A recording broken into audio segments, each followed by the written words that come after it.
Hello everyone and welcome to the January wrap-up for the games I've played this month. This month I've played a total of 8 games. One of my goals was to finish more games that I started, and I'm already kind of failing at that.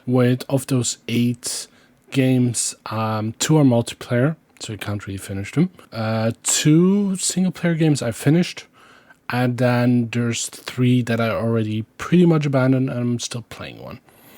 And we'll just start with the first game, which is Rocket League, which I don't have too much to say about. I have 2,169 hours in the game, so I obviously enjoy it, and it's just something, it'll be here every single month. Like, that's not going to change, it'll always be the case. I obviously love the game, and I like sports games, more the arcadey ones than the realistic ones, because they're just more unique. The arcadey ones, like Rocket League. Second up, the second game I played was Little Nightmares 2, which I played most of it still in December, but the last hour or two I played on the 1st or 2nd of this month, and it's a good game. It's it's good. It came out last year. It didn't make my top 10 for 2021. That hasn't changed. It's nice. It's really well made. It's just the gameplay-wise, it's not my kind of game. But it's still highly respected, and you can see why people loved it. Next up was Sleeping Dogs, which, funnily enough, I actually... when was it? I bought this game before and refunded it back in 2017. I played 22 minutes, then I refunded it. 5 years later, I bought it again. And this time I played 6.7 hours of the game. It's a really good game. It hasn't aged too well. The combat is still good. However, the world itself is kind of... compared to other open world games that play in the city, it's just kind of dated. Because I also feel like open world games don't age that well. Over time, over the past 10 years, because there's a lot of filler in there that's not very interesting. Though I don't really think Sleeping Dogs has much of it. It's usually pretty interesting. I just didn't really feel like being in that world too much, and I just kind of started trying to rush towards the end, and I didn't want to do that. We'll get back to that later to kind of see... because the next game kind of made me realize that, which I played at the same time. Other than this, is the writing. It's not very good. The dialogue is not very good in general, but it is entertaining. It's kind of like a B-movie kind of thing, where it's technically bad, but you can still see some enjoyment in playing that. Next up, a game I wanted to play for the last 20 years. It's Grim Fandango. It definitely has aged. Sorry. It looks pretty old. But in a very comfortable way. If that makes sense. It's maybe it's my age. But the way it looks just kind of really gives me this kind of comfortable, just a comfortable feeling. I really enjoy it. The main focus of the game is obviously not the graphics. It's the puzzles and the dialogue. The dialogue is hilarious. It's really good. It also has dev commentary on it, which I'm a huge fan of because I love hearing devs talk about their games. It's really fun and adds a lot of context to the games. And yeah, that's always a good thing, in my opinion. The puzzles themselves, they can be pretty tough to figure out, but here we get into what I said earlier, with Sleeping Dogs, where I felt rushed to finish the game at some point because I didn't really enjoy being in there. This game, Grim Fandango, made me really realize that the way have been playing games, because last year I also wanted to play 100 games in a year, which I did do, but it did take a lot of rushing through some amazing games. Last year I also played Yakuza Like a Dragon, and I kind of rushed through that game towards the end, even though it was really good.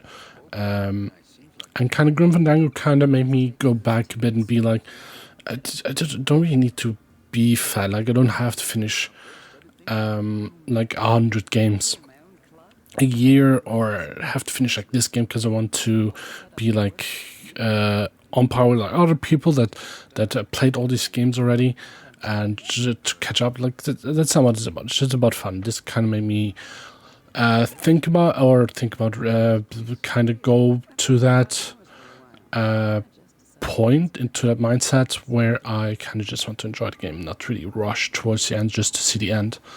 That being said, I did have an issue about 2 hours into the game where it would just keep crashing and bugging out, so I had to reinstall the game, which kind of sucked, but it ended up being just fine and working. I did not finish the game. I do want to I'm like halfway through, maybe 2/3 through. I do want to finish it eventually at some point, but at the moment I don't really have time. There's like in February just like Dying Light 2 and Sifu and Horizon Zero Forbidden West, which I really want to play. So I'm probably not getting to this until maybe in the spring or whatever. Other than that, yeah, really good game, highly recommended. And yeah, it's I played it for how far was it in? Because after hours, I wrote it all down. 4.4 hours. It's an adventure game from 1998. Yeah, and it's really good. Next up was the big game, God of War.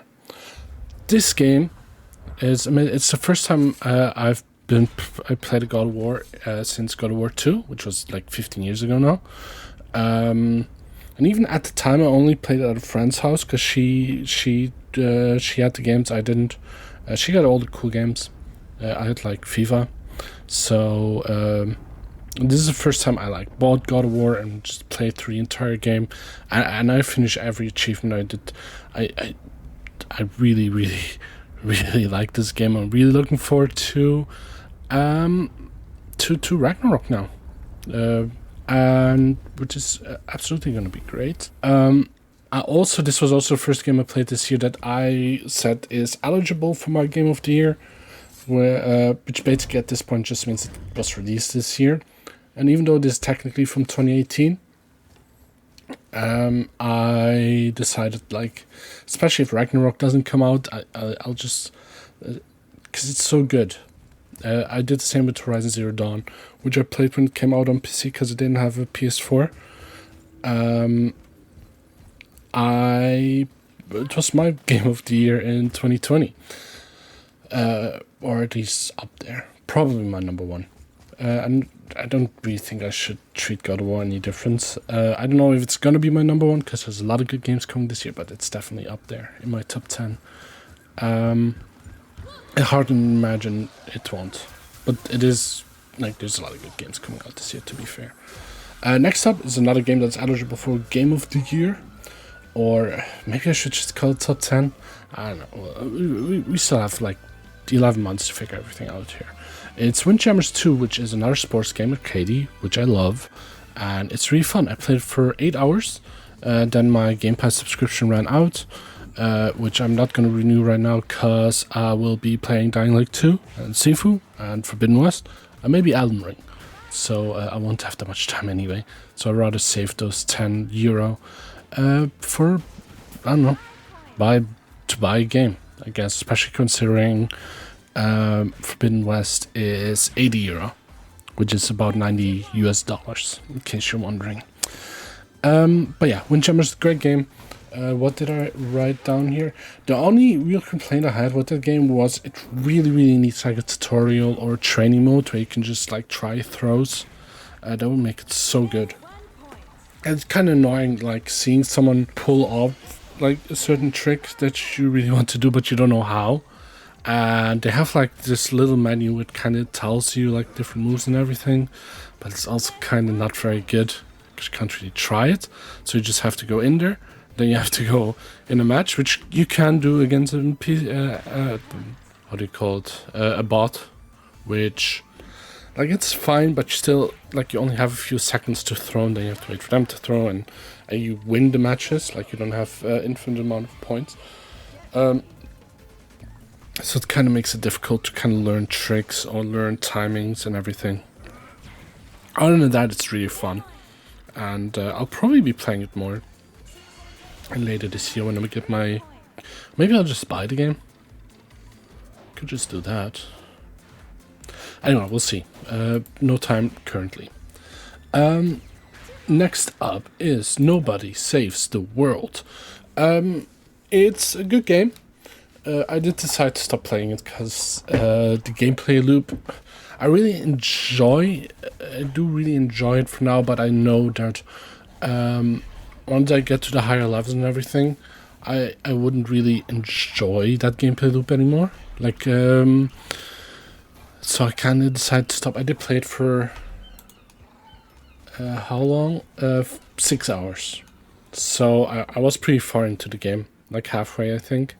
Maybe a little under halfway. But yeah, I don't know. It's a really good game. I'm just not really too much into the...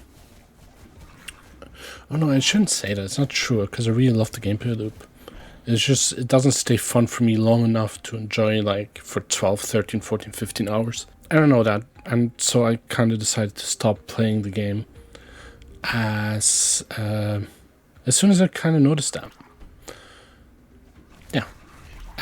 It is also eligible, just like Windjammers, to God of War for top 10 games of the year, but at this point I wouldn't really expect that to happen. I mean, technically it's like my third favorite of 2022 currently, so but it's only January. But yeah, no, it's still good, or even second best if you don't count God of War. Anyway, that's 6 hours. It's really good. It's a Canadian game. I played 2 Canadian games so far this year, which is kind of mad. With Sleeping Dogs and Nobody Saves the World. Next up, what I just started playing, I'm 2 hours in. 2.6 hours. It's AI the Somnium Files, which so far it's amazing. I'm really enjoying that. It's also an adventure game, kind of like Grim Fandango Remastered. Just a game from 2019, which also makes it not eligible for a Game of the Year or top 10. But the sequel is coming out this year.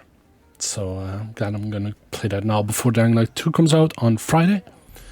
And then Sifu for the Slayer, which would be Tuesday. And then Horizon Forbidden West. Maybe. I also recently bought, like yesterday, Greedfall, which I really want to play. Because I really kind of want to play that type of RPG. I kind of wanted to start it before Dying Light 2, but I don't think I'll be able to finish it. So I decided to kind of postpone playing it till some summer, probably. Because there's probably not going to be that many games this summer, hopefully.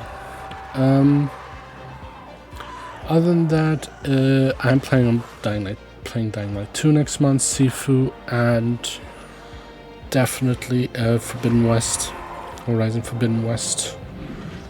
Maybe Elden Ring. I'm not really into this From Software games, but I think the open world can really make it very good. Maybe make it more for me, because you can kind of decide which area to go. So if you have like a small castle, you can go there. And then because my main issue is I don't like doing like the same thing over and over and over again. But if it's like in a little contained area, I don't really mind it that much. I don't know why, but it's the truth. So maybe I'll play that. Other than that, I think that's it. So Rocket League, Little Nightmares 2, Sleeping Dogs, Grim Fandango, Remastered, God of War, Windjammers 2, Nobody Saves the World, and AI Somnium Files, which is an adventure, kind of point and click from Japan. It's really good so far. I think I'll recommend it. Let's see, did I have any other notes? Nope. I think that's it. How long was this? That's 15 minutes. Jesus Christ. Alright, thank you very much for watching. I hope you enjoyed it. If you did, please have a wonderful day. If you didn't, please have a terrible day, and I hope you regret everything. Ever.